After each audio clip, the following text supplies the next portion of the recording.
Our last, but certainly not least, guest of the night. It's so great to have you. We've been doing this now. We're approaching our 12th hour. We're a little slap happy, but this has been a pretty fantastic day. So thank you for joining us.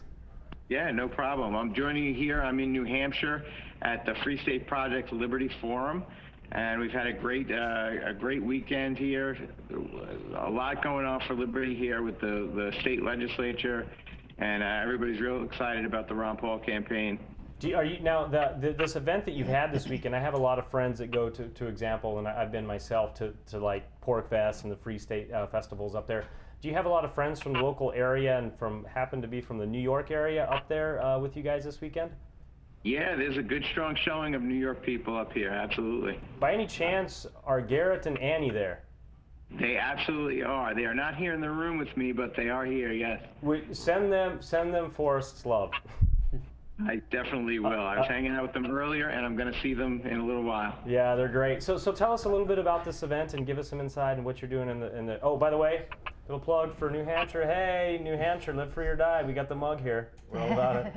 Tell us a little bit about your event. Well, it's just this is actually my first time at Liberty Forum, so I'm excited to be here. A lot of great speakers. As a matter of fact, I happen to have one of the excellent speakers here, somebody that's no stranger to the Liberty movement, Mike Bolden. Oh, I got the from the 10th Amendment. Oh, 10th Amendment Center. Hey, what's going on? Very cool. Yeah, we had a 10th Amendment Center discussion earlier. We love it. I mean, we're all about nullification and 10th Amendment and the Bill of Rights. We love it. We just premiered an early copy of our new documentary film, Nullification, The Rightful Remedy, which is kind of, it's an awesome Tom Woods film, little Kevin Gutzman, Sheriff Mack, to a nice late night crowd here at the Liberty Forum. And Danny Panzella gave a speech earlier called Occupy the Fed, talking about his work down at Zuccotti Park there in New York, trying to reach out to people on the left and talk to them about real monetary issues. So a lot of really good things happening here, talking about ways to connect to people all across the political spectrum. I'll tell you what, at this table here, the Virginia and Kentucky resolutions of 1798 are not bad words. We are big fans. We're just waiting for a state to really pull that trigger. We want somebody with the cojones in a state to go ahead and take care of that. We really do. Let me tell you, I'm sure none of you guys like the kidnapping powers of the NDAA, right? Not a fan. In Tennessee right now, there's a bill that we helped draft that's being considered in the State House and Senate of Tennessee that literally says these words. I mean, not exactly, but if the federal government tries to kidnap someone who is in the state of Tennessee, our sheriffs will arrest them. So you know what that reminds me of, which is fantastic, and Tom Woods, he's written about this and covered it, but Bailey, basically it was the Slave Sedition Act, right? And how Wisconsin, the Fugitive Slave Act, I'm sorry, and how Wisconsin basically pulled the trigger under nullification to be able to keep them from being extradited, if you will, or stolen back to the state. So it was used for great purposes, which it obviously has been slandered otherwise, but that's not the case or the history of the act. Right, well, if you guys want a little more, we don't want to necessarily take up the whole discussion about that. We want Danny to be able to talk a little about what he's doing. Sorry about that. But the information is over at nullificationmovie.com if you want a little bit more info about the film that's going to be released pretty soon, too. Right. Yeah, we got a lot of great stuff going on in New York for Ron Paul. I know you had Gigi on earlier. We're doing weekly sine waves, and Gigi's handling Long Island. I've got Staten Island. We're doing stuff in Manhattan as well. There's a big Union Square rally coming up. So we're doing a lot of stuff just to get the word out. And, one of the things that I've tried to specialize in, like Mike said earlier, is to try and reach out to the left with the message of liberty and really try and build that coalition, because we all know that Ron Paul is really the only one that can pull in the votes from the Democrats, the independents, and he really can reach both sides. So that's what I've been trying to do in New York City, being that it's a pretty liberal stronghold. Absolutely, absolutely. And I've seen the center over there and near Chinatown, where Michael's hanging out in the group, and I've been never-endingly impressed with the energy that comes out of New York for that movement and the group that's working there. It's just really fantastic. Yeah, absolutely. They're doing a great job doing the calls, and we've got people that are also out on the streets. So it's a multi-pronged approach. Now, is there any? Oh, go ahead, please, Paul.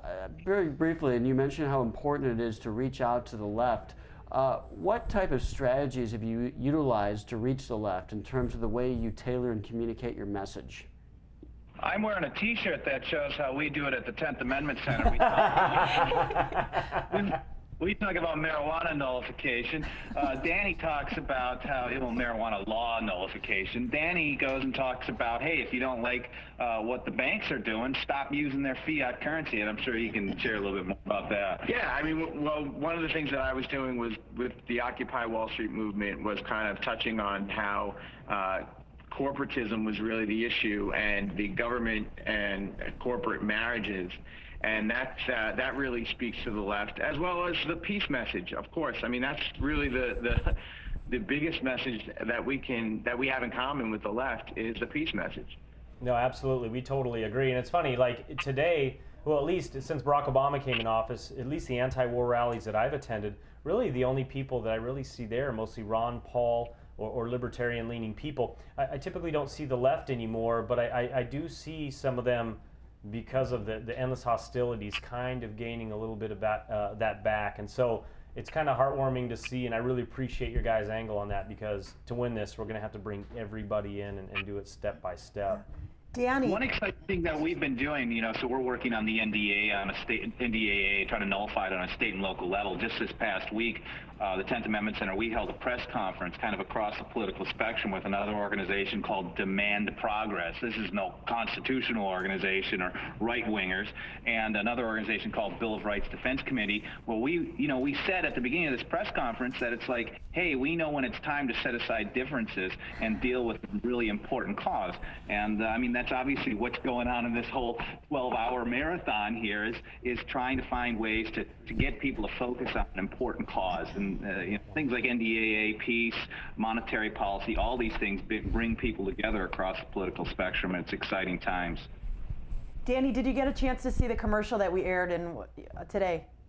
No, we were in the screening for nullification. I did see the tweet that you guys had aired it, but I did not get a chance to watch it yet. Well, Danny, I'm telling you, if you want to touch with the left, not only do you have them with the, the peace, but you can take this video and it goes straight to our social programs. I think this video, you take this, you spread it around with the left, and you're going to get a whole lot more support.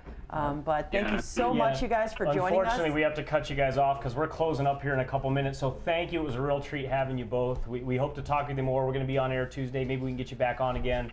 Thanks for your time. Keep up your good work, guys, and make sure to say hi to Annie and Garrett for me if you would.